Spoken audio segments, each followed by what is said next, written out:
and I'll pay you to maintain the plane, and if you have people want to lease the plane, they lease the plane from me directly. I take the money, and then you can lease your pilot services. So that's how Rusty operated his business, at least that charter portion of the business.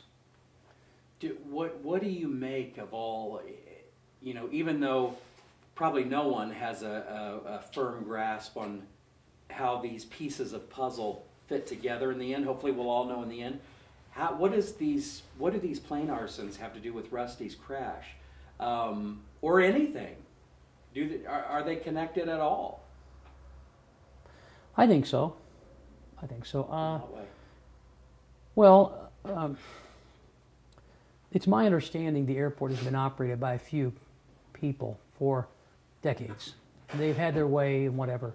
In fact, at some point I've heard people say this is Chris Patrick and Jimmy Wells Airport.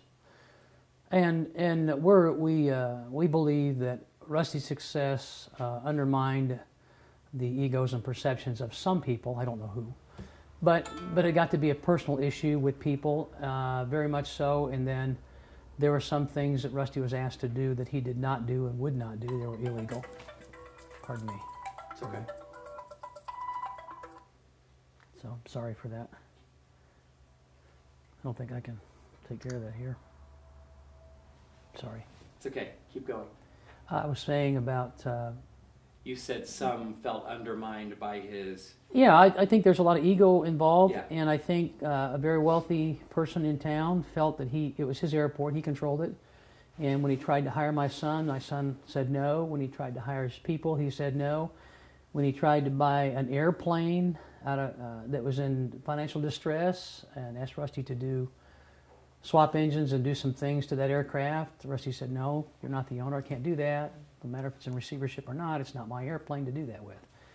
And that led to them saying he couldn't have not only that airplane, but other airplanes land or take off at the Edgar County airports. And then that led to some wild accusations about no insurance, which weren't true.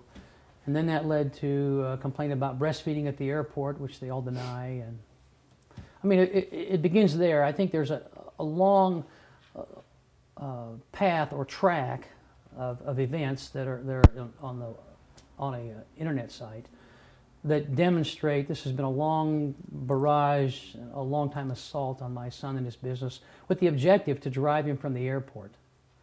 And behind all that is ego. There's also the notion that there's only one hangar at the airport that would accommodate this individual's airplane. And because of that, they needed Rusty to vacate the space, and that's where he ran his business. He had to have the large hangar to service the larger aircraft. So it's gone on for a long time. Do you have any idea who would be behind this dual plane fire? Oh, I have ideas, but I can't tell you. What would be a person's motive? Well, are they truly your enemy? They apparently don't have a lot of love for you, or is that a ruse? Is that somebody who might be on your side? You see what I'm saying?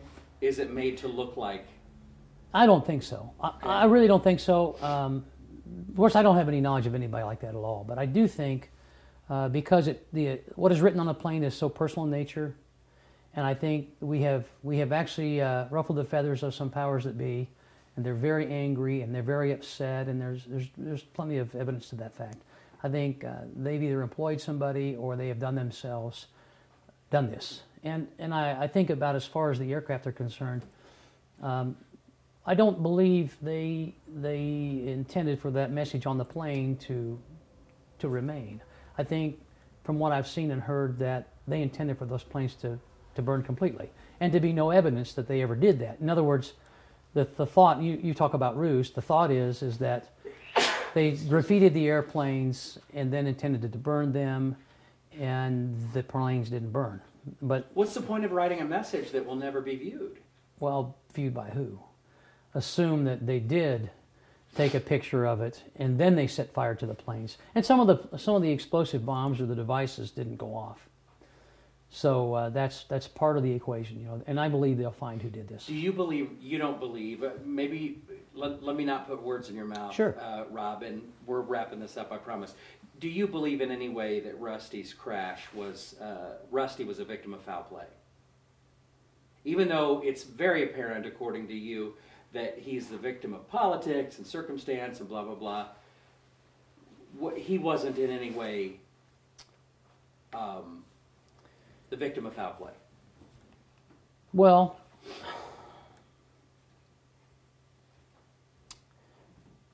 tough question. I think I can say two things about this. There is a lot of evidence, a lot of things have been written and said, and a lot of things that have occurred that will indicate he was being treated unfairly and maliciously by the management of the airport, and it was being allowed by the Edgar County Board. Okay, that I can say for a fact. Beyond any question in my mind, that has been taking place. You ask how I feel about Rusty's crash.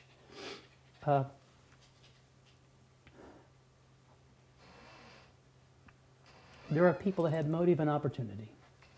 There are people that had demonstrated they could screw with the airplanes.